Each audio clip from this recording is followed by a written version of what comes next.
All right, so I've been getting a lot of questions about kids bows. I know that I talk about kids bows a lot. I've never done a video on how to make it.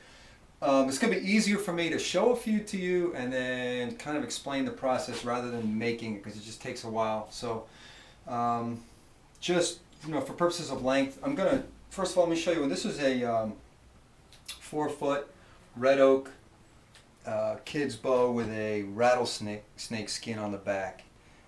This is like the Mac Daddy for kids bows. It's got a rawhide grip. You don't have to do one like this, obviously. If you have a rattlesnake skin, then great. Just put it on with some Titebond 3 and you're good to go. But I just wanted to kind of show you the dimensions. I painted the back red and I still have some more things to do to this, but I wanted to give you an idea. Now this is one that my son made. Okay, same board, red oak. And he did his own little painting on the back. We put some horsehair on the top. But you'll notice it's basically the same dimensions. All right, so the way you make a bow, however you're going to decorate it, is to go get yourself a 1/4 inch red oak stick, 4 feet. They already come like this. Probably get them 8 feet and you just cut it. All right, 4 foot long. Very simple. The one thing you want to try to make sure is that you don't have a whole lot of knots in it. You want to make the grain just as straight as possible all the way down. Going to be really important for strength to do that. This is a real good example of that. You just see the grains running straight all the way down the length. Okay, you want to avoid those grains kind of running off to the side. All right, okay, so once you get your board cut to 4 feet, what you're going to do is cut another little piece 8 inches of the same board. And then what I did is I cut a 45, see me, I'm trying not to move too fast on you here. I cut a 45-degree angle. Choose your miter saw. I didn't use any power tools, just a miter saw by hand. And it could be rough, doesn't have to be perfect. Just cut an angle. All right, and then you're gonna glue this on and clamp it. And I use Titebond 3 glue, all right? It's good weathertight, weatherproof glue. It's real strong, so I glue this on, clamp it, give it a good, 24 hours. And then you're going to start marking it. The first thing you want to do is mark, take your tape measure and you're going to want to mark your center.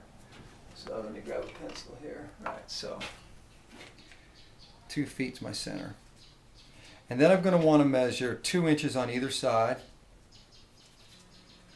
All right, there you go, 2 inches on either side. And that just gives you some rough, it gives you an exact center. And then 2 inches on either side. Then I'm going to mark 8 inches down from the top. Here. I'm only going to do one side, but you can do the same on both. Alright, so now you're going to mark 8 inches here and on the bottom. You've got your center. Good idea to center. Now you've got 2 inches and 2 inches from that. Okay. From this 8-inch mark, you're going to notice I have this slight taper. I start the pencil here, and I'm just going to start to round it in, a slight taper inward to the tip. You see how I did that? And let me just go ahead and measure this to give you a good guide. It's about 3/4 of an inch. So you make your 3/4 of an inch right here.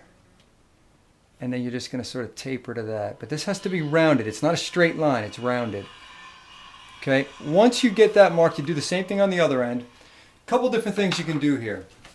One is just to take a saw and cut close to the line on an angle.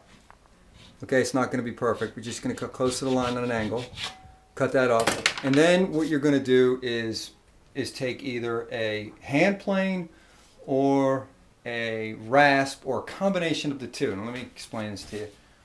I pretty much do the whole thing with a hand plane, and I just make sure that, once I cut that off, I just take the hand plane and I'm going to go ahead and shape that down and follow that line. Just be really careful not to take it off in here. The line's there for a reason. You just want to take it off gradually so you end up with that nice curvature. You can see here at the end. See, starting at about that 8-inch mark down at the bottom. See that?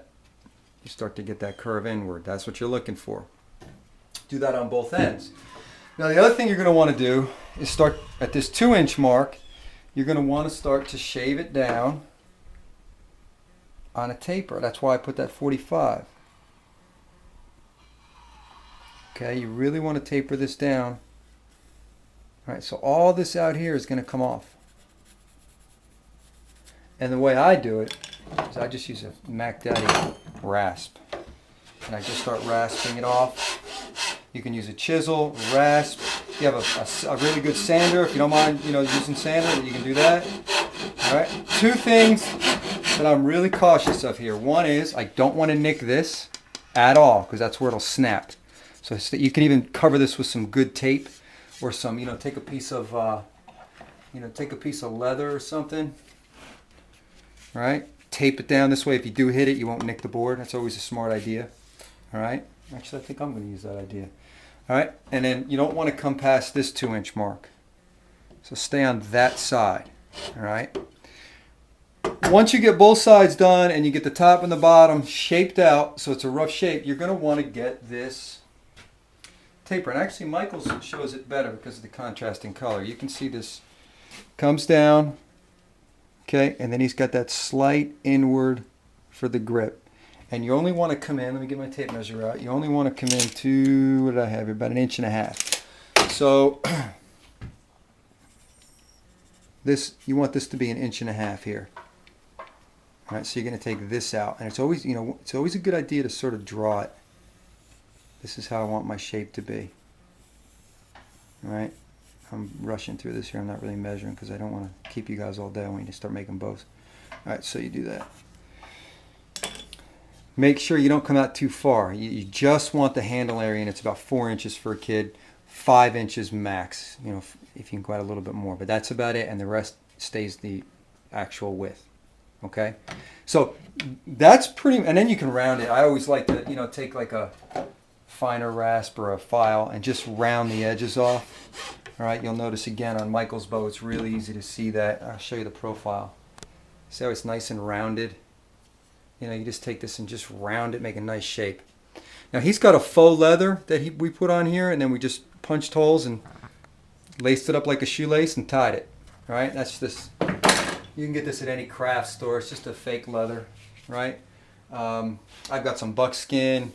You can use dog chews like the rawhides. My knife making video I showed you. You just soak them. You soak the bone, soak it in water for 24 hours. Get soft. Undo it. Let it dry out a little bit. It'll get damp. It'll still be damp. When it's damp, punch holes in it and just use the rawhide. When you use the rawhide, that's what this is. What ends up happening is it gets hard and it really shrinks. That makes a really nice grip. It's what I use on, the bows that I make. Like this is a bow that I'm making, a hunting bow. This is all rawhide on the back. This is an Indian bow, for an adult. But so rawhide is always a good choice. You could take felt. This is real wool felt. So, all right, you just wrap it, and then you would wrap some, some hemp cord or something around that. Just be creative. Use anything you want for a handle. No big deal. All right, next step, making your bow. You got to get yourself a round file, like a rat tail file. This is a chainsaw file. And you're going to go ahead and make your knock. I want you to notice this now. You see how the knock is on a slight angle down? The reason for that, you see, so you hold it like this, and you're pointing it down towards the belly of the bow in the way that it is going to bend. And you're just going to make a knock on both ends. And the reason you do that is for your string. Again, it's easier to show you with Michael's bow. This is just a good nylon string that we're using on his. And you slide it up. You never go over the top, you slide it up. And you see that angle. You follow that angle. That's why I made that little knock like that on both ends. All right, this is just a good nylon string. You're going to want to make a permanent knot at the bottom and a loop knot at the top, because the loop knot, you push down gently on the bow. See that, gently, and then just take this off. And that's how you don't want to leave it strung. If you leave it strung, it'll ruin the bow. So again, it's just, and you're going to have to help your kids with this in the beginning until they get it. They'll snap it if they don't. Right? That's all. And then down. And how do you know the right height? You adjust it with the bottom. the best thing to do for a, let's see if I can, I got a million things. All right, so I'm going to go ahead and use this. Look, this is just easier to show you with this. Now watch this. You take that, I'm going to come down, wrap it around. Okay, got that? See that? It's going through here. Now I'm just going to take this and loop it through one time. Right here. See that? Now I can slide this up and down, and what I can do is I can adjust the height that I need it to be. All right, to adjust that string, and once I get it where I want it, I'll pull this tight. Okay, that's still not going to be enough because it'll still slide. So then what I need to do is take the bottom and just make another knot.